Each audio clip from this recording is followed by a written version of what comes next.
والصلاة والسلام علی من لا نبی بعد اما بعد۔ اسلامی بھائیوں، اسلام جو اللہ رب العالمین کا منتخب دین ہے، اس پر عمل کرنا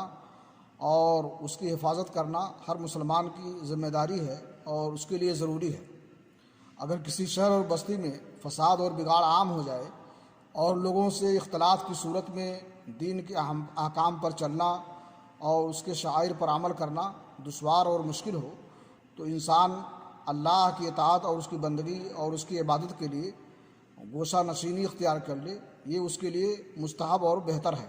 صحیح مسلم شریف کی حدیث ہے، اللہ کے نبی جناب محمد رسول اللہ صلی اللہ علیہ وسلم نے فرمایا،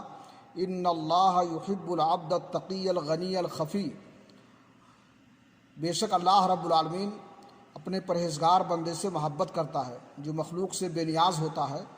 اور پوشیدہ ہوتا ہے، یعنی شہرت اور ریا و نموز نہیں اختیار کرتا ہے، اس سے دور رہتا ہے۔ اللہ رب العالمین سے دعا ہے کہ اللہ تعالی ہمیں توفیق بخشے کہ ہم ہر جگہ